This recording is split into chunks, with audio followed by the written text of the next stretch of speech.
Hey, what's going on? You're now tuned in to the PVD Horror Podcast. I'm Brandon, and today on this episode, we have actor Shawn Roberts joining us.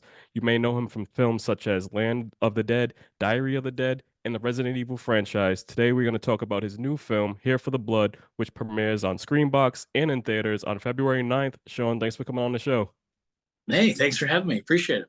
No problem. If you like all things horror and want to get the best horror news, interviews, and reviews, Like, subscribe, and ring that bell to follow us and satisfy all your horror needs. Shawn, you got into acting at a young age. Can you share how that happened?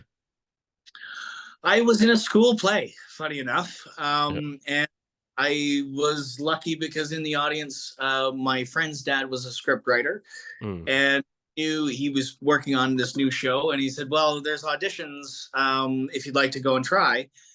And at 12 years old, I guess I was maybe 11 when I went in, and I didn't even realize that like actors were a job, right? Because you just watch movies, think about it. And I ended up booking the first audition I ever got was a TV series. It was a blessing. I got to learn on the set, and from there, sort of just keep showing up, keep doing it, and then next thing you know, 30 years goes by, and you're still here. So Yeah, there you go. still Yeah, here. yeah, you've been on a few shows that are on like Goosebumps and stuff like that, so that's pretty cool.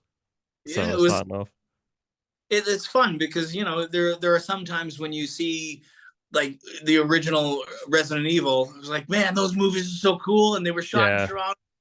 Yeah, I wish I could be in a movie like that. And then years later, an opportunity comes up. It's like, oh my god, this is a yep, blessing. Yeah, I do feel lucky for sure, man.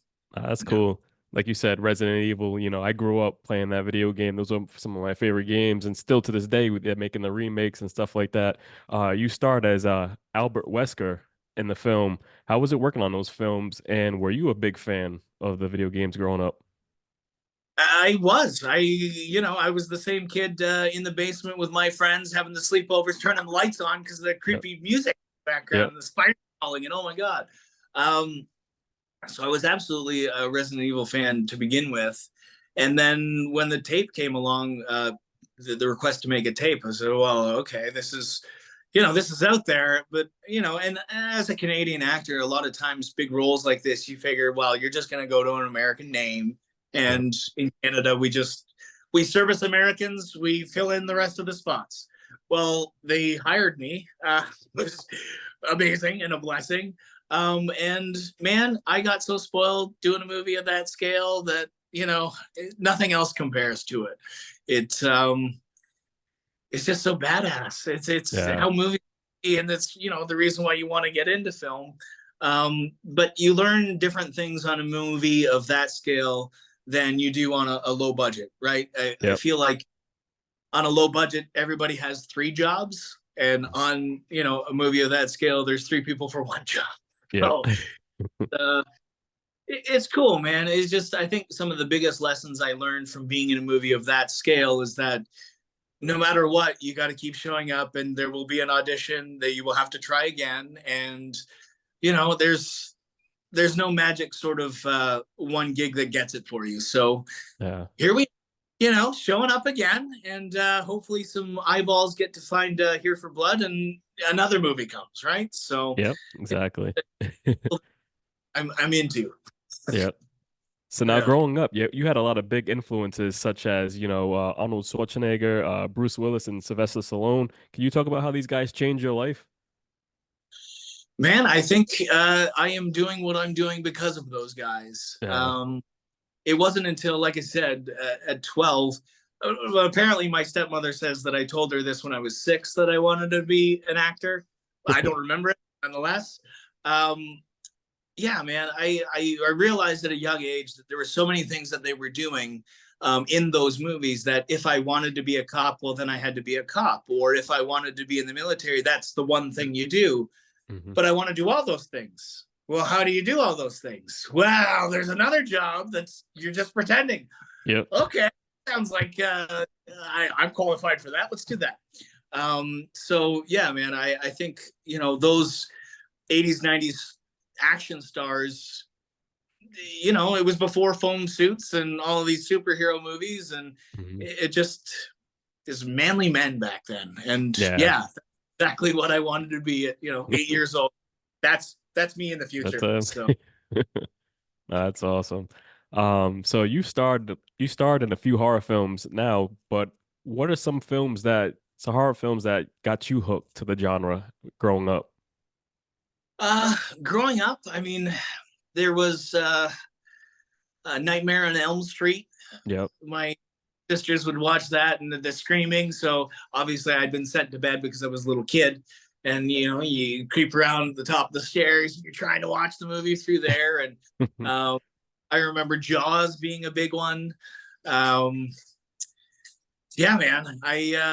But probably like in relation to Here for Blood, the first time that I laid eyes on Army of Darkness, it felt very different from any other movie I'd ever seen. And I liked how they were having fun with the action and the horror. And it stood out. I saw it probably before I should have, but Mm. I like that more than I like feeling like, ah, Yeah. I, so. No, that's awesome. So, Sean, like you said, you've been in the game for years now, working on a handful of films. I noticed that you starting a 6 week journey to help up and coming actors. Can you talk a little bit about that? Well, it's actually online on Instagram. I'm training people. Mm. Basically, I tried to take something that I'm passionate about and I have knowledge about, and maybe I can share that and make somebody else's world a little bit better. So yeah, man, I just trying to be of service. As I think that's one of the things we're all sent here for. So yeah, I'm doing a 6 week program. Sign up, and we'll do some online coaching. We'll set you up with a diet and program. And I don't know. I just know the difference between feeling out of shape and in shape. And in shape always feels better. So Yeah. if I can Yep. else do that, let's do it. No, that's Thanks for asking. awesome. Ah, no problem, man. I think it's cool because with a person like yourself, a lot of people that are coming into the game, they don't know how to get started, and so sometimes you just need help. And so, seeing someone like yourself that's well established, putting something together like that's pretty cool. Thanks, man. I think yeah, we got to teach. You Yeah. got to teach, learn, and if you're not doing that in life, I don't know what you're doing, right? Yep. Now let's talk about Here for the Blood. You are an executive producer on this project. How'd you get involved with the film? It was our special effects team who sent me the idea to begin with. They said, "Well, Mhm. there's a wrestling movie if you're available. They're doing a low budget movie in London, but I think you'd be a perfect fit for it because obviously they got the script early on to start working on some of these prosthetics." And I said, "Well, yeah, I'm available. Let me have a look at it." I probably didn't get more than a page or two in before I was like, "Is this for real? Because this sounds like my own voice as I'm reading it already." And then you get to some of the one-liners, and you're like, "Is this going to get cut, or am I actually going to be able to say this?" Because I mean, this is fun. This is the things I get out of bed for in the morning. So yeah, by the time I finished that script, I said, "Okay, where can I sign?" And let's get started, please. Yeah. And yeah, I mean, here we are, fucking 3 years later. It's finally going to come out. Some people are going to get some eyeballs on it. And so far, it seems like the response is good, or we're just showing it to people that like these kind of movies. I'm Yeah. not sure. Fingers Yeah. crossed for good. That's cool. I've been hearing nothing but good things about it. Fans have been going crazy about the film. I'm pretty sure it premiered at Fright Fest. Were you able to attend that screening? I went to the After Dark Film Festival, I think. The Okay. one in Toronto, right? Not the ones in the UK. Yep. But yeah, it's different to be able to watch a movie with an audience that you're in and hear their immediate responses to stuff. Hmm. It's validating. It's nice to hear the laughs when there should be laughs and the screams. And the one thing I can say to anybody, if you're considering even watching the movie, thank you, awesome. But if you can, go out and watch it in a theater. Hmm. I've had other people. Sorry, I don't know how to ignore that. Anyway, All doesn't right. matter. Can you? Yeah, I can still see you. Fine, then I will ignore that. Um, Yeah, I would recommend to go to a theater to see it if you can. Um, one of my friends who came to the screening said that he had never experienced a movie like that. I've seen movies, but I never experienced a movie like that. And I think that there's something to that. So yeah, if you can get to a theater, have a look, see, get some popcorn so you have something to throw, and Yep. it should be. Nah, that's cool. Now, can you give the listeners a synopsis of the film? So the character Tom, who I play, is tasked with babysitting this sweet innocent girl in the middle of nowhere. And over the course of the evening, it turns out that she is the subject of interest for a satanic cult willing to sacrifice her to bring over spirits from the other side.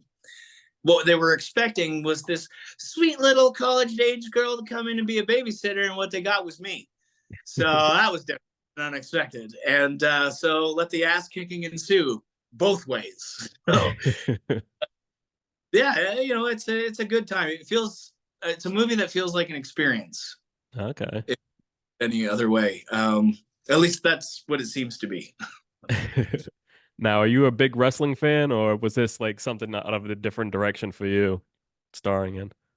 I love the physicality Yep. of the rest of action and stuff. Now, do I watch the WWE or I don't? I'm Hmm. not that guy.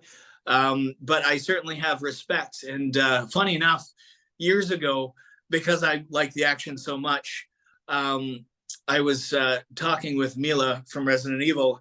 She Yep. goes, "Well, why don't you go be a wrestler then?" I said, wow, that's thing. And then this came along. I was like, "Well, I'm almost a wrestler." That's awesome. Um, yeah, so now is this usually how it is when you're sitting there babysitting, growing up, like getting just things going crazy? Or how did you how did you get ready to perform as a babysitter in this role? Growing up, was you usually had do you have like nieces, nephews, or anything like that? I got to help be very present with the raising of my nephews. Okay. So small kids around the house I'm used to. They've all grown up now, but nonetheless, um, yeah, man, it's thank goodness I've never run into a scenario. Yeah, not Nice. too many babysitting. I'll tell you that much. Yeah. That's awesome, man. I can't wait to check it out. Like I said before, the film's going to be in theaters February 9th and premiering on Screambox. Can you share any other info that you have, any upcoming events that you can tell the listeners and where they can find you on social media? I'm Shawn underscore Roberts 4RL on Instagram. It's the only social media platform I have. I'm not great at posting, but I'll try and get better. Mm, Um, I have a movie coming out at the end of February called Afterwards, where I play the lead, stuck in essentially a version of purgatory in a winter wasteland, dark spiritual drama. And then I have a thriller, we'll call it, coming out in May, called Campton Manor. I'm not sure which platforms they're going to be available on, but at least it feels like, maybe I'm a movie star. Movies are coming out. Awesome. I there did you these go. movies almost a decade ago, but still, they're coming out, man, finally. So it's the timing is good, and hopefully there's an audience for each and every one of these movies. So That's we'll see. awesome. I'm glad you're back to work and you're busy, man. That's the good thing now, after this writer's strike and everything like that. So it's good to be busy in this field right now. Yes, sir. Well, we all still have jobs, and AI hasn't taken over for us. Exactly. Sean, Ugh. thanks for coming on. Everyone listening, Here for the Blood premieres on Screenbox and in theaters February 9th. You don't want to miss it. Like Sean said earlier, check it out on the big screen, get your popcorn and everything. We'll be back next week with another episode. Until then, take it easy.